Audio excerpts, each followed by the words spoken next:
Kendrick Lamar headlined the 2025 halftime show to a bit of controversy, and people feeling like Lil Wayne was entitled to the halftime show just because the Super Bowl took place in New Orleans, where Lil Wayne is from. Even though the Super Bowl took place in New Orleans many times before, and there was no outcry for Lil Wayne then. I just thought the outcry was extremely pathetic. For people to come out and whine about another artist's achievement, especially when it's something so randomized like the halftime show, and many people will ultimately have their chance at it. But either way, I was extremely excited about Kendrick Lamar performing. We all know he's a spectacular artist and writer, but he's also a fantastic performer. One of the best of this generation and certainly one of the best rap performers ever. Some of his most powerful performances have lodged their way into my brain permanently.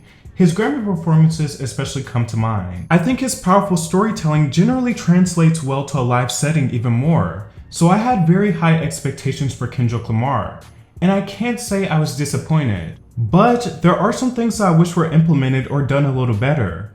First, I loved all the nods to Black culture, the do-rags, the dancers, the attire, the references to red, white, and blue, Samuel L. Jackson acting as Uncle Sam. I think the sentiment around the performance was very beautiful, very well executed, and a thoughtful homage to Black American culture.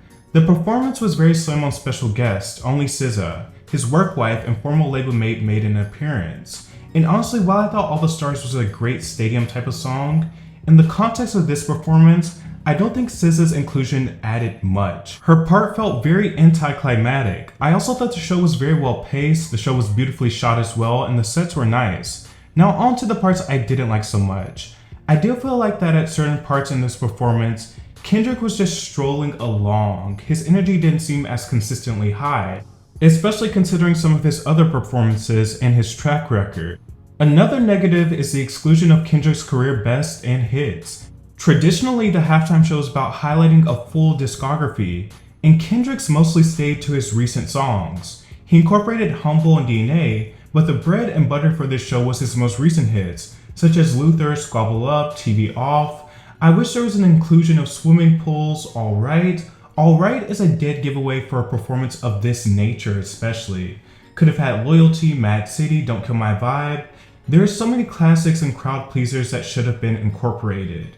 I did like how he teased Not Like Us the entire performance and addressed the lawsuit as well, and said Drake's name. Serena Williams' inclusion really took it over the top, and the way the crowd roared A Minor is legitimately insane.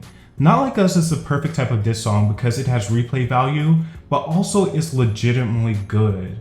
I will also say that the Super Bowl is very spectacle driven, and I feel like this performance, while having exciting moments, did not have a wow factor. It was much more refined. But also, it was an extremely ballsy performance. To be so unapologetically political in this climate on the big stage takes a lot of guts. Also, the fact that he performed Not Like Us so unflinchingly in the midst of a huge legal battle, it's that type of daring factor that people love to root for and cheer on. And I'm sure this performance will make conservatives extremely mad. But yeah, I did enjoy this halftime show, but I wouldn't say it was a show-stopping performance like the halftime show usually is. And I think he should have incorporated more of his back catalog, but that about concludes my thoughts. Let me know what you thought about this halftime show down below, and don't forget to like, share, and subscribe. Thanks for watching.